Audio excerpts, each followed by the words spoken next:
Do you feel too privileged to be distressed? Hi, I'm Dr. Catalina Lawson, and I'm a clinical psychologist specializing in sex and relationships. And I'm also a first-generation Filipino American.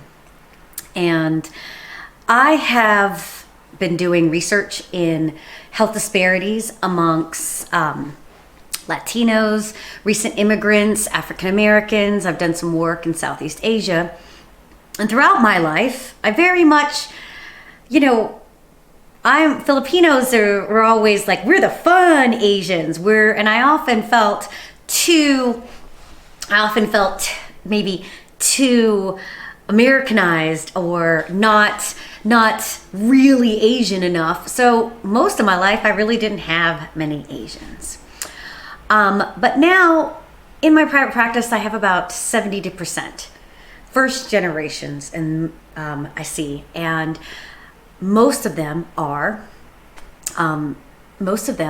Asian. And one thing that has really come across in my work is how many of them feel just like how I felt for so long, where they felt, and I have felt, too privileged to feel distressed. So my parents were from the Philippines, and my mom grew up in one hut and 5 people and dirt floors and a hole in the corner. And so in one generation, she went to med school and she immigrated her and my dad came to the States, and we were the recipients of all of their hard work and sacrifice.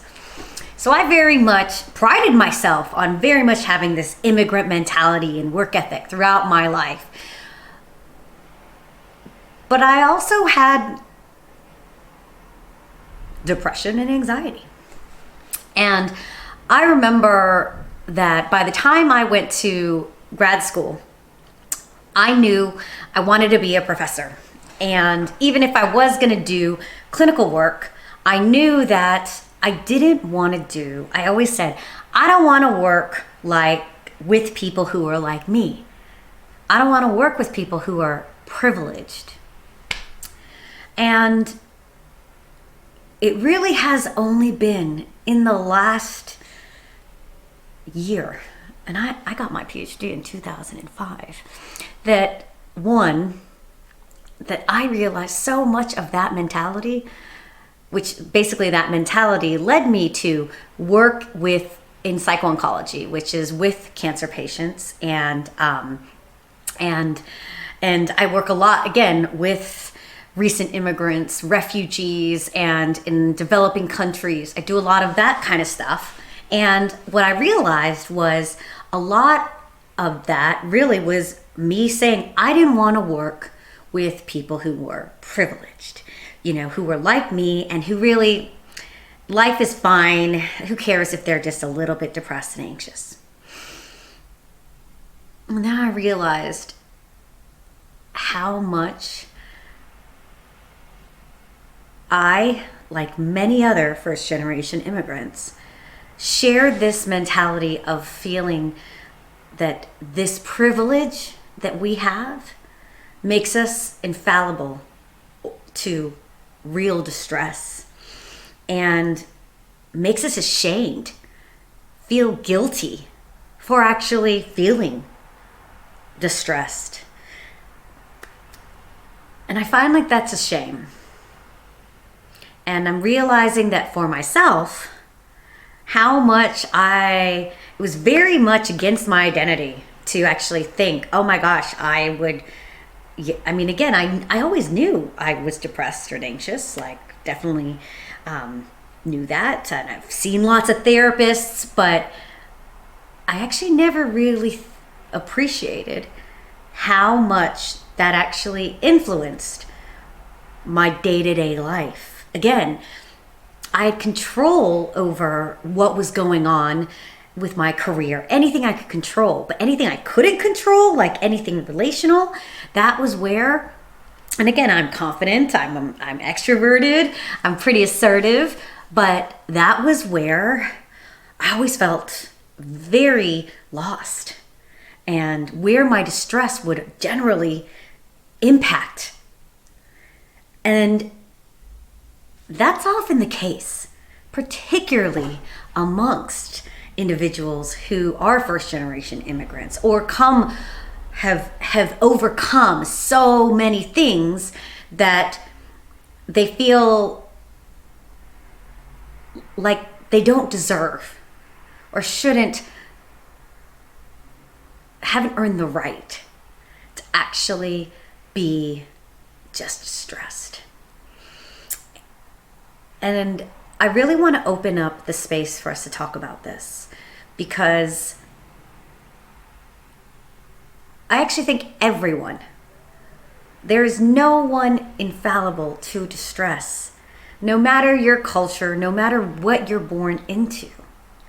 It may look different and it may be act out different, but it is prevalent. We generally see prevalence rates similar, or within a range. Again, there's certainly more social pressures in certain countries, and flat out, there's also more monitoring and more more assessment, so we actually have some of that data,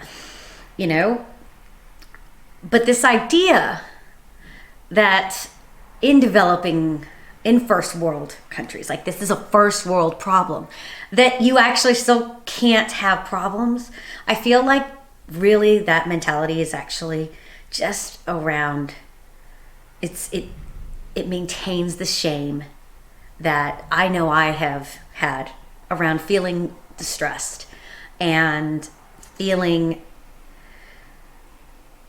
like, why am I not trying hard enough? Why can't I control this better? And now in my work, I get to hear so many stories of individuals who, again, all of my clients have had amazing careers. All of them, all of them built themselves up to be even more successful than their parents, being ever grateful that they somehow came to the States, whether they were born here or they immigrated here, and very appreciative, this very much I'm lucky enough mentality. What do I have to complain about? And actually thinking that worrying or being depressed is complaining. It's not being grateful. This is what I want to open the conversations for us to talk about, because there actually isn't much research on that, on this idea, particularly amongst first generations. And so I really want us to begin to start the dialogue about this sense of privilege, and how particularly amongst first generation immigrants, there's this idea that I'm too privileged to be distressed. I challenge that. I'm still working on challenging that for myself. And I hope you'll join me in actually opening up the conversation for us to really talk about this and neutralize this. So we actually, particularly when it comes to our relationships, the things that actually we are not only in our control, and this includes our relationships with people at work, that we can actually get the support that can help, and that together in community we can actually support one another. All right, I totally welcome your contributions to this conversation, and would love if we can connect and actually talk about this. Really talk about this. And I'm totally open to ideas of how we might do that. So hit me up. You can find me online at my website, www.drcatalina.org, or on Instagram, Dr. Catalina Lawson, or Facebook, or my YouTube channel. All right. Thanks for listening if you are here and listening to this part. Thanks for given me a chance to actually share my story, but also have a conversation with us. And please, again, hit me back and let's actually chat and talk about this further. All right, cheers.